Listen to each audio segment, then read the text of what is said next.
Welcome back. Amid all the charges and counter-charges over the body count in Gaza, one thing seems clear. More Palestinian children have been killed than Israeli soldiers. The United Nations Office for the Coordination of Humanitarian Affairs reports that as of yesterday, 408 children had been killed. That's more than the 221 Israeli soldiers that have died in military operations over the past 8 years. Joining me now, Peter Beinart, CNN political commentator and a columnist for the Israeli newspaper Haaretz, and Ben Shapiro, editor-in-chief of truthrevolt.org. Gentlemen, good to see both of you. Thanks for being here. Alrighty. Peter, let me start with you. We're talking about the issue of civilians and civilian deaths in Gaza. Let's listen again to what President Obama said about that today. Sympathy for Hamas. I have great sympathy for ordinary people who are struggling within Gaza. The president also reiterated the right of Israel to defend itself against rocket attacks. What did you make of his comments today?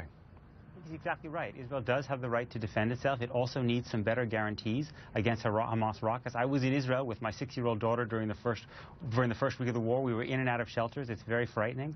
But ordinary Palestinians also need some relief from a blockade that has destroyed the Gazan economy and actually helped Hamas. The blockade has destroyed the independent business class in Gaza by making exports virtually impossible. It's made it very difficult for Gazan fishermen to go a few miles out beyond the coast. Beyond that being a humanitarian disaster, it actually strengthens Hamas by strengthening the climate of despair and hatred on which Hamas feeds. No, it's impossible to know the real numbers. We just put up a graphic that shows all the disparities in terms of how many civilians have been killed. The two top numbers there are groups in Gaza. They say that 82 to 80% of the casualties have been civilians. The United Nations says 72% are civilians. Israel says only about 50%. So whose number should we trust? I don't think we know the exact number.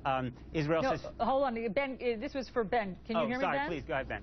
Yeah, I can now, thank you. Go ahead. So yeah, I mean, as far as whose numbers we should trust, I can tell you whose numbers we shouldn't trust. The same people who said that 5,000 people had been killed in Jenin, which was false, or the same people who said that 2/3 of the people killed in Operation Cast Lead in 2008-2009 were civilians, which turned out to be false, or the same people who have put out on Hamas TV that civilians should stick around in all of the buildings surrounding terrorist entities. I mean, those people are probably not the folks that you want to trust. Are you talking about in Hamas attributing putting out the civilian numbers, casualties. or these human rights groups in Gaza?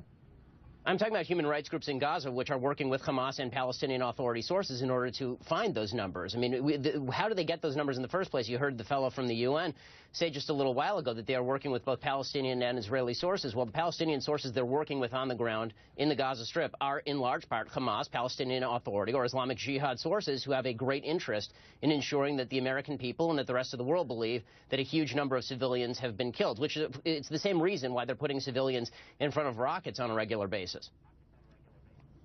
Look, Peter, if I could jump in, yeah.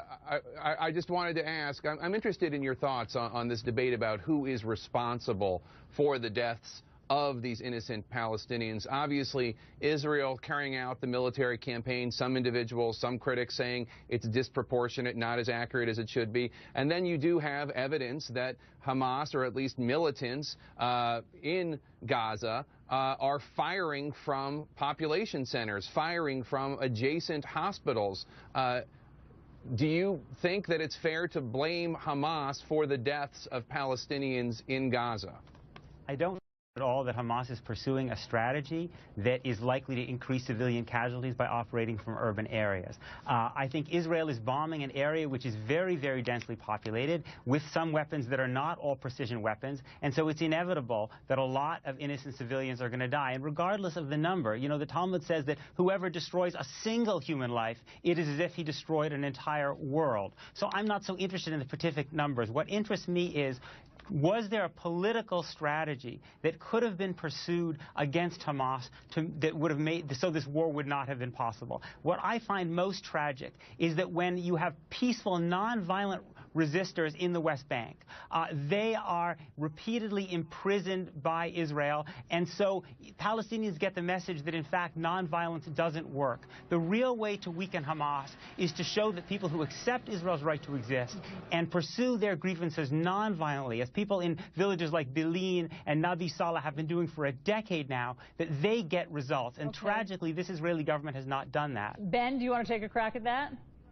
Sure. I mean, the nonsensical idea that Hamas is firing rockets because somehow they're mad about imprisonments in the West Bank, or that they would stop firing rockets if Israel were to release the prisoners that it holds, is nonsensical and idiotic. In fact, Israel has just done multiple prisoner releases with regard to terrorists vis-a-vis Israeli soldiers, and that has not seemed to quell anything with regard to Hamas. When Israel pulled out of the Gaza Strip in 2005, that launched the election of Hamas and then further violence. The idea that if Israel makes more and more concessions, that will somehow not embolden Hamas as opposed to creating a movement against Hamas, that has not been proved by history in any way, shape, or form. Peter always finds a way to ensure that Israeli policy is somehow responsible for rockets falling on Israeli cities when it's really Hamas doing the firing. I'm actually talking about Palestinians who protest nonviolently in conjunction with Israelis. I mean, the irony to me is that actually Ben and Hamas have an enormous amount.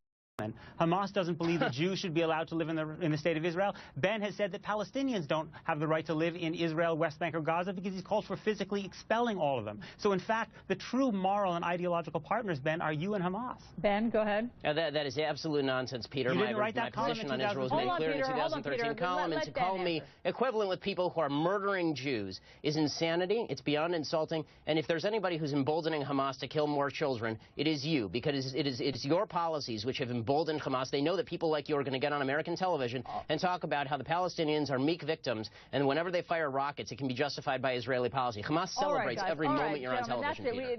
It's impossible to have this conversation, obviously, without some level of inflammatory rhetoric. But we thank both of you for your perspective on this. Ben Shapiro, Peter Beinart, and Jake, thanks so much for being there in Jerusalem. We'll see you tomorrow.